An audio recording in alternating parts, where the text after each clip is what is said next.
Hey everyone. As an Australian, people are often pretty shocked to hear that I do really like Canadian winter. A lot of the time I spend it outdoors, snowboarding, trail run, mountain bike, even in the snow, and ice skating here and there, though that's not a huge part of my life and I am not very good at it. But the reason I'm able to spend so much time outdoors in Canadian winter is dressing well. So I figured today I would walk you through what I've learned about dressing well for winter and how you can do that even on a budget as a newcomer. I'll share some of the mistakes I made along the way, so hopefully you can avoid those. My first tip is to really just start with the bare bones essentials. Before you start buying every Canadian winter must-have that's advertised to you or suggested by a friend, there are, in my opinion, just a couple of things that you'll need to get you through your first winter. The first is an insulated jacket that is at the very least water resistant. The level of waterproofing that you'll want varies depending on where you're living, but if you're in a place with constant rain and you know that you'll be outside in it during your commute to work or just as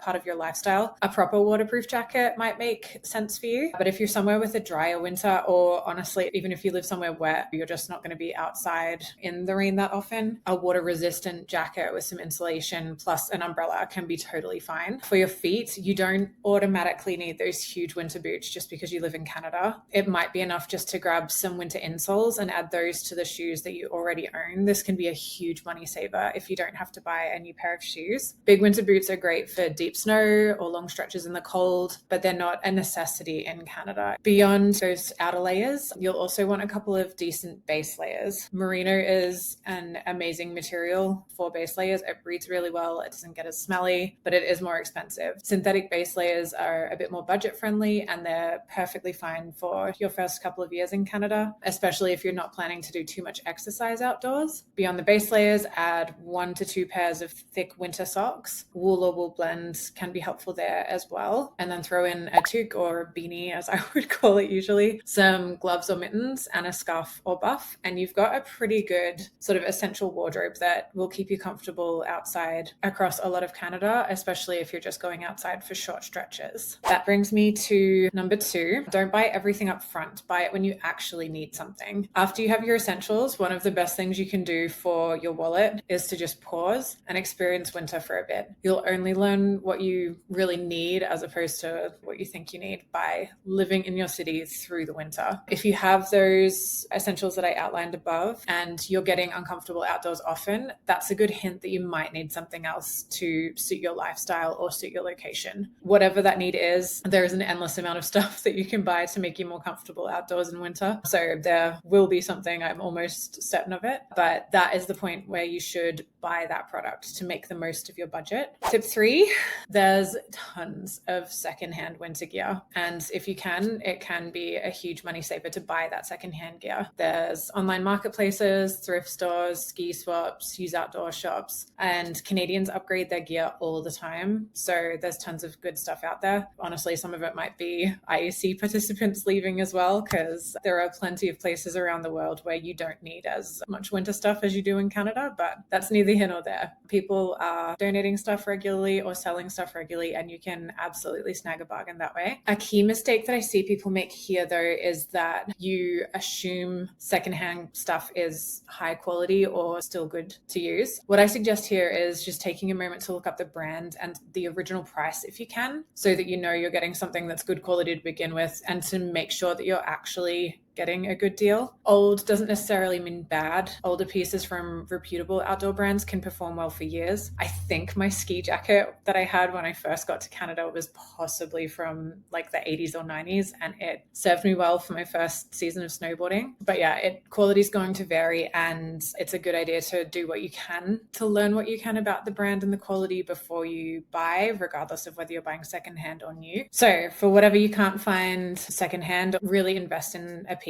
that suits you and you'll be able to enjoy for years to come. It can be really helpful to buy those higher quality pieces on sale. Winter gear does get expensive, so timing really matters. And the best deals often come out after winter ends, between sort of March and May, maybe a little bit further into the year if stock survives that long. At the end of winter, a lot of stores will clear out that season stock. They know that they've got new stuff coming in for the next winter, so you can find some incredible discount on like last season seasons, colors and styles. Outlet stores and warehouse sales are also worth keeping an eye on if you're looking to make your budget for winter gear stretch a little bit further. And on that note, if you're planning to buy some new winter gear, setting aside a little bit of money month by month throughout the year can be a really helpful habit. It turns winter shopping into more of a planned purchase rather than like a big financial shock whenever it comes. So that can help you be a little bit more strategic. It's really a good idea to just think through what you're buying and make sure that it's going to work for you. When I first moved to Kelowna, I think I mentioned earlier, I had a secondhand snowboard jacket from before the year 2000 and a secondhand pair of uninsulated pants as well. So I used those for a season. They worked reasonably well for my purposes. But after meeting my Canadian partner and snowboarding with him, I assumed that my outfit should be probably more like what he wears if I wanted to be really comfortable. What he wears is an insulated jacket and insulated pants. So I bought those and I bought them new. But what I learned, and the hard lesson I learned from that, is that I run quite a bit warmer than him. So when I bought those insulated clothes, I ended up overheating constantly. I had donated my original season stuff, then eventually realized that my friends were wearing lighter weight shells and good base layers, and they were completely comfortable. After buying everything a second time, a sort of shell system ended up being the system that worked better for me too. That's why buying slowly and buying once you understand your actual needs is so much easier on your budget. And I hope that you can learn from my mistake there. Don't just assume what somebody else is wearing is what you need to wear. My next tip, know your climate. It makes a huge difference. I think one thing newcomers often don't expect, I certainly didn't expect it, is how dramatically winter varies across Canada. Vancouver winter is nothing like winter in Toronto, and neither of those cities are like winter in Winnipeg. And if you buy the wrong gear for your climate, you're either going to waste money or end up very uncomfortable, or both. In Vancouver, for instance, as I understand it, the focus is on staying dry. You will probably want to prioritize waterproofness, and even then you still might need an umbrella. My understanding of Toronto and a lot of the east is that it's the cold and the wind combined that really make winter there quite brutal. That's where insulated jackets with some windproofing can really make a difference to how you feel when you're outdoors. And here in Kelowna, where I am, and across the interior, winters are drier and generally pretty mild, but we do get a few weeks of pretty cold weather, -20 and below. We don't get a lot of rain, so water resistant products are generally fine, but you do need really flexible layering systems so that insulation can be a priority during cold snaps, but so that your gear works the rest of the time. My next tip